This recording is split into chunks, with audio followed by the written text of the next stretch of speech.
हो गया।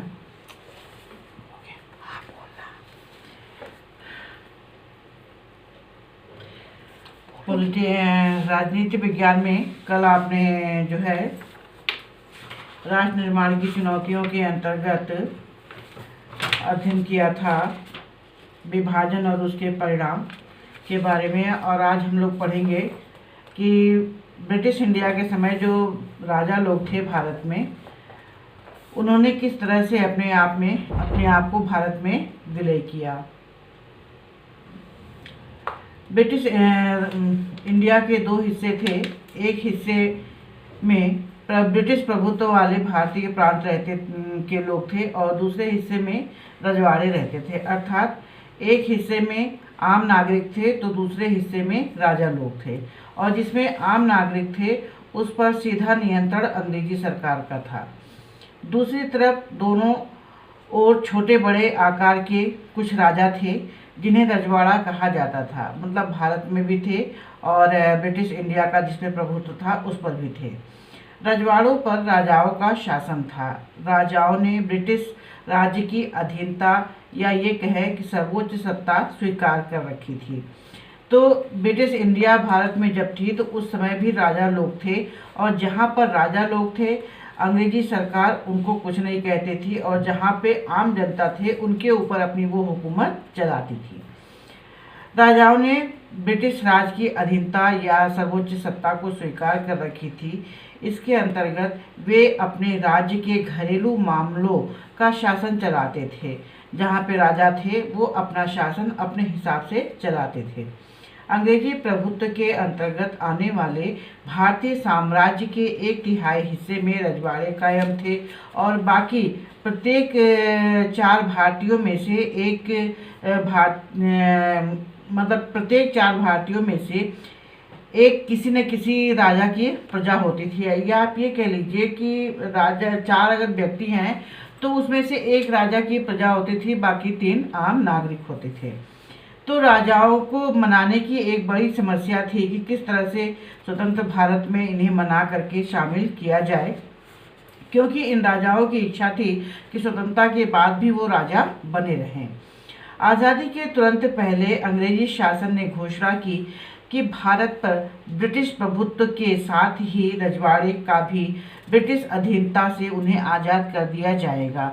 मतलब जब अंग्रेजी सरकार चली जाएगी यहाँ से तो राजा स्वतंत्र हो जाएंगे, और वो राजा लोग जो है अपनी इच्छा से चाहे तो भारतीय संघ में शामिल करें या फिर भारतीय सरकार उन्हें राजा ही रहने दे। रजवाड़ों की संख्या जो है कुल मिलाकर के भारत में उस समय 565 के आसपास थी। ब्रिटिश राज की समाप्ति के साथ ही कानूनी तौर पर ये आज़ाद हो गए। जैसे ब्रिटिश सरकार गई यहाँ से, वैसे ये राजा भी स्वतंत्र हो गए। अंग्रेजी राज का नज़रिया यह था कि रजवाड़े अपनी मर्जी से चाहे तो भारत में शामिल हो जाए या फिर चाहे तो पाकिस्तान में चले जाए या फिर अपना स्वतंत्र अस्तित्व बनाए रखे। भारत अथवा पाकिस्तान में शामिल होने या स्वतंत्र हैसियत बनाए रखने का फैसला रजवाड़ों की प्रजा को नहीं करना था। मतलब ये बात जो थी केवल राजा को तय करनी थी कि वो चाहे तो भारत में रहे या चाहे तो पाकिस्तान चले जाएं। आम नागरिक जो थे उनको ये फैसला नहीं करना था। यह फैसला लेने का अधिकार भारत सरकार ने केवल राजा लोग को ही दिया था, और राजाओं ने के सामने यह एक बड़ी गंभीर समस्या हो गई, क्योंकि इससे अखंड भारत के अस्तित्व पर खतरा मंडराने लग गया था। खतरा क्यों मंडराने लग गया था? क्योंकि राजा लोग जो है चाह रहे थे कि उन्हें राजा ही बने रहने दिया जाए, भारत में शामिल न किया जाए। समस्या ने बड़ी जल्दी अपने तेवर दिखाने शुरू कर दिए, अर्थात राजा लोगों ने अपना जो है जो ये कह लीजिए कि प्रभुत्व वो दिखाना शुरू कर दिया। सबसे पहले त्रावणकोर के राजा ने ये घोषणा की कि राज्य को आज़ाद रखा जाएगा। मतलब जहाँ पे वो रह रहे थे वो चाह रहे थे वो जगह भारत सरकार उनके लिए छोड़ दे और वो आज़ादी से उस जगह पर राज करें। अगले दिन हैदराबाद में इसी तरह से शासक जो थे निजाम, उन्होंने भी इस तरह की घोषणा कर दी कि भारत सरकार हैदराबाद को छोड़ दे उनके लिए। कुछ शासक इसी तरह से और भी थे, जैसे भोपाल के नवाब थे, ये भी संविधान में शामिल नहीं होना चाह रहे थे। तो रजवाड़ों की इन रवैयों को देखते हुए ये बात बिल्कुल साफ हो गई कि आज़ादी के बाद भी ये राजा जो थे जितने भी, वो भारत में शामिल नहीं होना चाह रहे थे, जो जो इनकी इच्छा थी उनकी। तो उस हिसाब से तो देखा जाए तो 565 राजा थे, तो भारत के तो 565 टुकड़े हो जाएंगे। तो लोकतंत्र का भविष्य अंधकार में जान पड़ रहा था। भारतीय स्वतंत्रता संग्राम का एक लक्ष्य था एकता और आत्मनिर्णय के साथ साथ लोकतंत्र का रास्ता कायम करना। तो जब लोकतंत्र तभी कायम होता कि जब सब मिलकर के एक साथ रहते, लेकिन यहाँ पर त्रावणकोर, हैदराबाद, मणिपुर, जम्मू कश्मीर, जूनागढ़, भोपाल, इन सब जगहों पे जो बड़े बड़े राजा थे, ये बिल्कुल आने की इच्छुक नहीं थे भारतीय संघ में शामिल होने के। तो इस तरह से जो है देखा गया कि भारत में लोकतंत्र को किस तरह से कायम किया जाए, ये बड़ा उस समय कठिन सा लगने लग गया था। यह अपने आप में बड़ा ही विचित्र था। अधिकतर रजवाड़ों में शासन अलोकतांत्रिक रीति से चलाया जाता था, मतलब उनके लिए कोई लिखित नियम कानून नहीं था, जो उनकी इच्छा होती थी वही नियम और कानून बन जाया करते थे। रजवाड़ों के शासक अपनी प्रजा को लोकतांत्रिक अधिकार देने को भी तैयार नहीं थे, मतलब राजा की जो प्रजा थी उनको कोई अधिकार नहीं था किसी चीज़ को मांगने का, बोलने का, अपनी आवाज़ उठाने का, मतलब एक बंधुआ मजदूर की तरह वो प्रजा के रूप में कार्य करते थे। अब यहाँ पर जब सरकार ने देखा कि ये लोग किसी भी तरह से शामिल नहीं होना चाहते हैं, तो सरकार ने अपना एक नज़रिया, दृष्टिकोण अपनाया। सरकार का नज़रिया छोटे बड़े आकार के देशों में बढ़ जाने की इस संभावना के विरुद्ध अंतरिम सरकार ने कड़ा रुख उठाया। तो 1946 में भारत में अंतरिम सरकार का गठन हुआ था। तो उस समय सरकार ने देखा कि ये राजा जो थे वो किसी भी हाल में भारतीय संघ में अपने आप को शामिल करने के लिए तैयार नहीं हो रहे थे। तो सरकार ने फिर कठोर कदम उठाने का फैसला किया। मुस्लिम लीग ने भारतीय राष्ट्रीय कांग्रेस के इस कदम का विरोध किया। तो मुस्लिम लीग ने ही केवल विरोध क्यों किया? क्योंकि मुस्लिम लीग ने ही अपने लिए एक अलग राष्ट्र की मांग की थी सबसे पहले। इसलिए वो चाहती थी कि जैसे भारत और पाकिस्तान के दो भागों में बांटा गया ब्रिटिश इंडिया को, तो पाकिस्तान तो बन गया, उसके बाद वो ये चाहता था कि भारत के 565 टुकड़े और हो जाए। तो इसलिए मुस्लिम लीग ने इसका विरोध किया। लीग का मानना था कि रजवाड़ों को अपनी मर्जी का रास्ता चुनने के लिए छोड़ दिया जाना चाहिए। तो रास्ता तो दिया गया था उन्हें, तो चाहे वो पाकिस्तान चले जाएं या फिर भारतीय संघ में शामिल हो जाए। लेकिन राजा लोग ना पाकिस्तान जाना चाहते थे, ना भारत में शामिल होना चाहते थे। वो अपनी मनमर्जी से राजा ही बने रहना चाहते थे। रजवाड़ों के शासकों को मनाने समझाने में सरदार वल्लभ भाई पटेल ने एक ऐतिहासिक भूमिका निभाई और अधिकतर रजवाड़ों को उन्होंने भारतीय संघ में शामिल होने के लिए राजी कर लिया। उस समय जितने रजवाड़ों ने भारतीय संघ में अपने आप को शामिल किया था, उन सब का श्रेय जो है सरदार वल्लभ भाई पटेल को जाता है। आज यह जान पड़ सकता है, लेकिन अपने आप में यह काम बड़ा ही कठिन था, जटिल था। इसके लिए बड़ी चतुराई और युक्तिपूर्ण पहलकदमी की जरूरत थी, जो सरदार वल्लभ भाई पटेल ने निभाई उस समय। मिसाल के तौर पर आज के उड़ीसा में ही 26, छत्तीसगढ़ में 15 छोटे बड़े रजवाड़े थे, सौराष्ट्र में 14 बड़े और 119 छोटे रजवाड़े और अनेक प्रजातांत्रिक प्रशासनिक तंत्र भी थे। तो इस तरह से देखा जाए तो 26 उड़ीसा में, छत्तीसगढ़ में 15, पूरे राष्ट्र में जो है बड़े बड़े राजा 14 थे, 119 उनसे थोड़े छोटे राजा थे। तो इस तरह से देखा जाए तो कुल मिलाकर के बहुत से राजा हो जाते, तो क्या उतने टुकड़े का हो जाना भारत के लिए कोई मतलब उसकी एकता और अखंडता के लिए ठीक नहीं था। देशी रजवाड़ों की इस चर्चा से 3 बातें सामने आई। पहली बात तो यह है कि अधिकतर रजवाड़ों के लोग भारतीय संघ में शामिल होना चाहते थे। मतलब राजा नहीं चाहते थे, लेकिन उनकी जो प्रजा थी वो भारतीय संघ में शामिल होना चाहती थी। पहली बात तो ये है। दूसरी बात, भारत सरकार का रुख लचीला था और वह कुछ इलाकों को स्वायत्तता देने के लिए तैयार थी, जैसे जम्मू कश्मीर में। मतलब राजा लोग चाहते थे कि जैसे जम्मू कश्मीर को विशेष राज्य का दर्जा दिया गया, विशेष छूट दी गई, वैसे उन्हें भी दिया जाए। भारत सरकार ने विभिन्नताओं को सम्मान देने और विभिन्न देशों की मांगों को संतुष्ट करने के लिए ही यह रुख अपनाया था। तीसरी बात तो ये कि विभाजन की पृष्ठभूमि में विभिन्न इलाकों के सीमांकन के सवाल पर खींचतान ने जोर पकड़ा और ऐसे में देश की क्षेत्रीय अखंडता एकता का सवाल सबसे ज़्यादा अहम हो उठा। इस तरह से देखा गया कि इन तीनों बातों से एक ही बात समझ में आती है कि उस समय जो है भारत की क्षेत्रीय अखंडता और एकता का प्रश्न जो था वो सबसे ज़्यादा महत्वपूर्ण था, ना कि राजा और ना ही उनकी प्रजा। शांतिपूर्ण बातचीत के जरिए सभी रजवाड़े जिनकी सीमाएं आज़ाद हिंदुस्तान की नई सीमाओं से मिलती थीं, 15 अगस्त 1947 से पहले ही भारतीय संघ में शामिल हो गए। तो 15 अगस्त 1947 से पहले देखा गया कि किसी भी तरह से उन्हें मना करके, समझा करके आखिर भारतीय संघ में शामिल कर ही लिया गया। अधिकतर रजवाड़ों के शासकों ने भारतीय संघ में अपने विलय के लिए एक सहमति पत्र पर हस्ताक्षर किए। तो जब वो राजी हो गए तो भारत सरकार ने उनसे एक सहमति पत्र पर हस्ताक्षर करवाया और उस सहमति पत्र का नाम था instrument of accession. Instrument of accession उसे कहा गया और इसका अर्थ क्या था कि रजवाड़े भारतीय संघ का अंग बनने के लिए सहमत है। मतलब वो अपनी इच्छा से भारतीय संघ में शामिल होना चाहते हैं। जूनागढ़, हैदराबाद, जम्मू कश्मीर, मणिपुर की रियासतों का विलय बाकियों की तुलना में थोड़ा कठिन साबित हुआ। क्यों हुआ? क्योंकि यहाँ पर जो है बहुत से राजा, बड़े बड़े राजा थे और उनकी रियासतें भी बहुत बड़ी बड़ी थी, इसलिए वो नहीं चाहते थे भारतीय संघ में शामिल होना।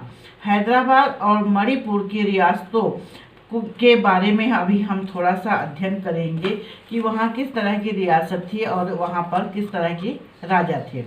अब हम हैदराबाद के बारे में पढ़ते हैं। हैदराबाद में जो शासक थे वो निजाम थे। हैदराबाद एक बहुत बड़ी रियासत थी और यह रियासत चारों तरफ से हिंदुस्तानी इलाके से घिरी हुई थी। मतलब किसी दूसरे देश की सीमा से लगी हुई नहीं थी, बल्कि ये जो है बीच में है। बीच में मतलब भारत चारों ओर से, भारत ही भारत है, कोई और देश की सीमा इसके साथ नहीं लगी हुई है। जैसे जम्मू कश्मीर की सीमा पंजाब से और इधर पाकिस्तान से, उधर नेपाल से भी लगी हुई है, लेकिन ऐसा नहीं था हैदराबाद के लिए। तो वहाँ पर जो शासक थे पुराने हैदराबाद, जो वहाँ पे शासक थे निजाम, उनका मानना था कि उन्हें निजाम जो है उनको वैसे ही छोड़ दिया जाए ताकि वो शासक ही बने रहे। पुराने हैदराबाद के कुछ हिस्से आज के महाराष्ट्र, कर्नाटक और बाकी हिस्से आंध्र प्रदेश में हैं। अब आप सोचिए कि हैदराबाद कितना बड़ा रहा होगा उस समय कि जो वर्तमान समय में उसमें से 3 राज्य बनाए गए, महाराष्ट्र, कर्नाटक और आंध्र प्रदेश। हैदराबाद के शासक को निजाम कहा जाता था। वह दुनिया के सबसे दौलतमंद लोगों में शुमार किए जाते थे, मतलब गिने जाते थे कि उनके पास बहुत दौलत थी। निजाम चाहते थे कि हैदराबाद की रियासत को आज़ाद रियासत का दर्जा दे दिया जाए, अर्थात जिस तरह से भारत स्वतंत्र हो गया वैसे हैदराबाद को भी स्वतंत्र करके निजाम को दे दिया जाए। निजाम सन 1947 के नवंबर में भारत के साथ यथास्थिति बहाल रखने के लिए एक समझौता किया और यह समझौता 1 साल के लिए उन्होंने किया कि इस बीच भारत सरकार से हैदराबाद के निजाम की बातचीत जारी रहेगी। मतलब 1 साल के लिए उन्होंने ये कहा कि हम 1 साल तक देखते हैं, उसके बाद हम क्या कर सकते हैं, उसके बाद फिर हम अपने आप को भारतीय संघ में शामिल कर देंगे। लेकिन उन्होंने ऐसा नहीं किया, उनका इरादा कुछ और ही था। इसी दौरान हैदराबाद की रियासत के लोगों के बीच निजाम के शासक के खिलाफ आंदोलन शुरू हो गया। मतलब निजाम नहीं चाहते थे, लेकिन वहाँ की जनता जो है वो चाहती थी कि उसे भारतीय संघ में शामिल कर दिया जाए। तो वहाँ की जनता ने निजाम के खिलाफ जो है आंदोलन शुरू कर दिया। तेलंगाना इलाके, जो आज तेलंगाना एक अलग राज्य है, वो भी हैदराबाद में ही था उस समय। तेलंगाना आंध्र प्रदेश का हिस्सा था तेलंगाना। अब जो है ये अलग राज्य बन चुका है। तेलंगाना इलाके के किसान निजाम के दमनकारी शासन से खास तौर से बड़े दुखी थे। मतलब वहाँ के जो किसान थे उनका वो बहुत ज़्यादा शोषण किया करते थे। वे निजाम के खिलाफ उठ खड़े हुए। महिलाएं निजाम के शासक में सबसे ज़्यादा जुल्म की शिकार हुई। जिस तरह से वो किसानों के ऊपर जुल्म करते थे, उससे कहीं ज़्यादा वहाँ रहने वाली महिलाओं को अपना जुल्म का शिकार बनाते थे। महिलाएं भी बड़ी संख्या में इस आंदोलन से जुड़ गईं। जब किसानों ने आंदोलन शुरू किया, हैदराबाद शहर इस आंदोलन का गढ़ बन गया। मतलब उस जगह पर किसान और महिलाएं, इन दोनों ने मिल करके एक साथ आंदोलन शुरू कर दिया निजाम के खिलाफ। हैदराबाद शहर जो है अखाड़ा बन गया। कम्युनिस्ट और हैदराबाद कांग्रेस इस आंदोलन की अग्रिम पंक्ति में थे। वहाँ पर भी कम्युनिस्ट पार्टी थी और कांग्रेस पार्टी थी। ये लोग जो है सबसे आगे थे निजाम का विरोध करने में। आंदोलन को देख निजाम के लोगों के खिलाफ एक अर्धसैनिक बल रवाना किया गया। मतलब सरकार ने निजाम के खिलाफ जो है एक अर्धसैनिक बल भेजा जब वहाँ पर आंदोलन तेज हो गया था। तो इस अर्धसैनिक बल को निजाम ने क्या नाम दिया था? रजाकार। रजाकार अव्वल दर्जे के सांप्रदायिक और अत्याचारी थे। रजाकारों ने गैर मुसलमानों को खासकर अपना निशाना बनाया। जब आंदोलन तेज होने लग गया था तो निजाम ने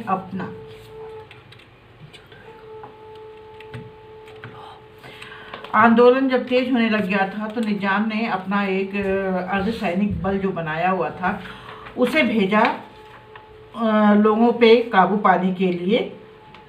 और जो निजाम थे वो बहुत ज़्यादा अव्वल दर्जे के सांप्रदायिक थे। सांप्रदायिक मतलब कट्टर मुस्लिम थे वो। रजाकारों ने गैर मुसलमानों को अपना निशाना बनाया। रजाकारों ने लूट-फूट भी मचाई, हत्या भी की, बलात्कार भी किए। मतलब जितने भी काम हो सकते थे सब उन्होंने किए।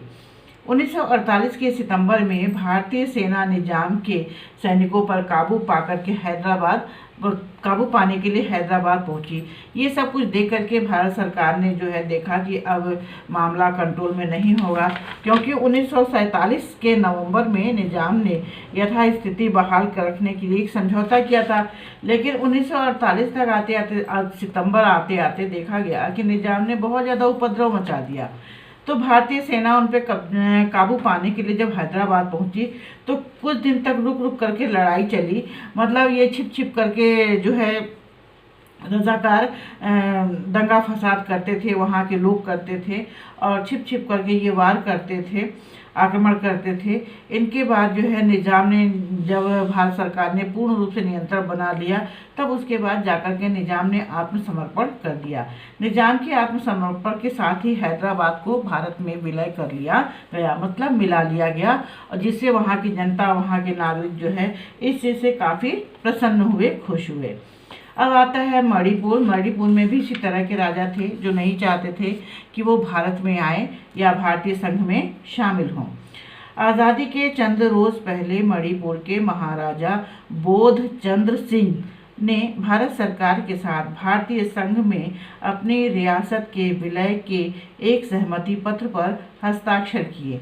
मतलब जो राजा थे, आज़ादी के चंद रोज़ पहले भारत जब स्वतंत्र हुआ तो उसके कुछ समय पहले ही उन्होंने भी जो है अपनी रियासत को भारत में मिलाने के लिए एक सहमति पत्र पर हस्ताक्षर किया और बदले में उन्हें आश्वासन दिया गया कि मणिपुर की आंतरिक स्वायत्तता बरकरार रहेगी। मतलब वहाँ की जो स्वतंत्रता है, वहाँ का जो कामकाज है, वो सब वैसे ही बना रहेगा जैसा राजा ने बनाया हुआ है। जनमत के दबाव में आकर के महाराजा ने 1948 के जून में एक चुनाव करवाया और इस चुनाव के फलस्वरूप मणिपुर की रियासत में संवैधानिक राजतंत्र कायम किया गया। राजतंत्र का मतलब राजा का शासन कायम किया गया। लेकिन वो राजा का शासन कैसे चलेगा? भारतीय संविधान के अनुसार ही चलाया जाएगा। मणिपुर, इसलिए मणिपुर जो है भारत का वो पहला भाग है जहाँ पे सार्वभौम वयस्क मताधिकार के सिद्धांत को अपनाकर चुनाव कराया गया था। सार्वभौम मतलब सबको, अमीर गरीब ऊंच नीच इन सब की भेदभाव की भावना को हटा करके हर किसी को, जो नागरिक 18 वर्ष की आयु प्राप्त कर चुका था, उन सब को जो है चुनाव में अपना मत देने का अधिकार दिया गया था। तो मणिपुर ही वो पहला भाग है जहाँ पे सार्वभौम वयस्क मताधिकार के सिद्धांत को अपना करके चुनाव कराया गया था। यहाँ पे बोर्ड में 1 नंबर का प्रश्न आता है अक्सर कि भारत का वो कौन सा भाग है या राज्य है जहाँ पे सबसे पहले चुनाव कराया गया था? मणिपुर। मणिपुर की विधानसभा में भारत में विलय के सवाल पर गहरे मतभेद भी हुए।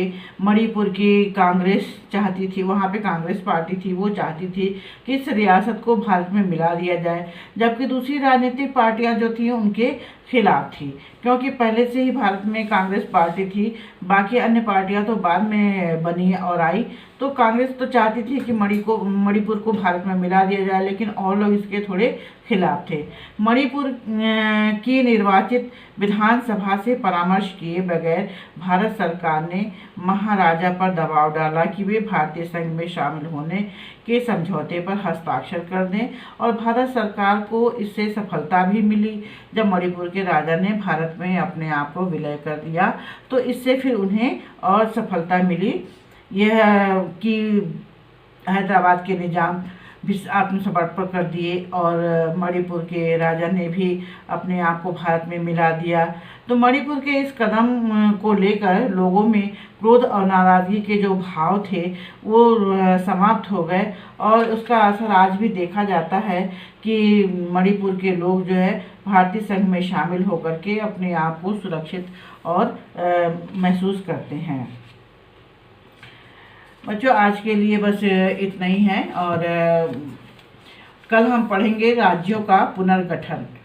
मतलब भारत में जितने भी राज्य बनाए गए वो किस तरह से बनाए गए, कब कब बनाए गए, इसके बारे में हम अध्ययन कल करेंगे। और कुछ 1 नंबर के प्रश्न भी हैं जो अभी आपने अध्ययन किया है। मणिपुर, हैदराबाद, सरकार का नज़रिया और समस्या, रजवाड़ों का विलय, अर्थात रजवाड़ों की विलय में समस्या, सरकार का नज़रिया, हैदराबाद और मणिपुर, इन 4 के बारे में 1 नंबर के क्वेश्चन अभी आपको दिए जाएंगे और उसे आप कॉपी में करेंगे, क्वेश्चन आंसर वाली ही कॉपी में करेंगे। हो सकता है कल ये चैप्टर पूरा हो जाए आपका। जब चैप्टर पूरा हो जाएगा तो पाठ के पीछे जो प्रश्न उत्तर हैं वो आपको दे दिए जाएंगे कॉपी में करने के लिए। Thank you.